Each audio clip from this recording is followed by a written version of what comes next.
मुख्यमंत्री योगी आदित्यनाथ के पिता आनंद सिंह बिष्ट के निधन पर सूबे में शोक की लहर है। गोरखपुर में गोरक्षनाथ मंदिर और महाराणा प्रताप शिक्षा परिषद ने एक तरफ दुख जताया तो वहीं दूसरी तरफ लखनऊ में सीएम के आवास पर शोक सभा आयोजित की गई। दरअसल सीएम योगी टीम 11 के साथ बैठक करने पहुंचे।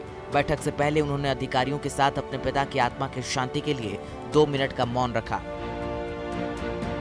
आपको बता दें कि सीएम योगी के पिता का सोमवार को दिल्ली एम्स में निधन हो गया था, जिसके बाद उन्होंने अपनी मां को एक भावुक पत्र भेजा था और कोरोना संक्रमण के चलते अंतिम संस्कार में शामिल नहीं होने की बात कही थी। सीएम ने पत्र में लिखा था कि अंतिम संस्कार के कार्यक्रम में लॉकडाउन की सफलता और महामारी कोरोना को परास्त करने की रणनीति के कारण भाग नहीं ले पा रहा हूँ।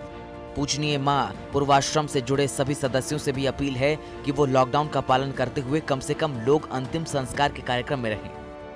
पूज्य पिताजी की स्मृतियों को कोटि कोटि नमन करते हुए उन्हें विनम्र श्रद्धांजलि अर्पित कर रहा हूँ।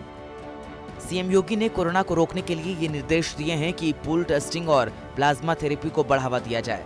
साथ ही उन्होंने कहा कि प्रदेश में ऐसी व्यवस्था हो कि मेडिकल और पुलिस टीम संक्रमण से सुरक्षित रह सके। आईसीएमआर ने सोमवार को कहा था कि भारत में 80% कोविड-19 के मामले बिना लक्षणों वाले हैं, जबकि सिर्फ 20% मरीजों में ही सूखी खांसी, बुखार और सांस नहीं ले पाने जैसे लक्षण दिखते हैं। इसीलिए अब चुपके चुपके अटैक करने वाले कोरोना के इस अंदाज पर दहशत बढ़ गई है।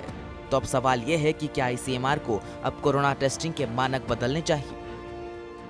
You cannot, test everybody at this stage because there are limitations of the kits as well as the facilities as far as testing is there. So once, in coming few weeks, the testing ability as it's been gradually increasing, we have seen that more and more people are getting tested. So probably once we have more and more kits and more indigenous kits which are coming up, which are there, we will be able to do more and more testing for the asymptomatic people also. जाहिर तौर पर बिना लक्षण वाले मरीजों की testing अगर चुनौती है तो इससे खतरा बढ़ रहा है। हालांकि कुछ विशेषज्ञों की राय ये भी है कि बिना लक्षण वाले मरीजों की ज्यादा तादाद से भारतीयों को घबराने की जरूरत नहीं।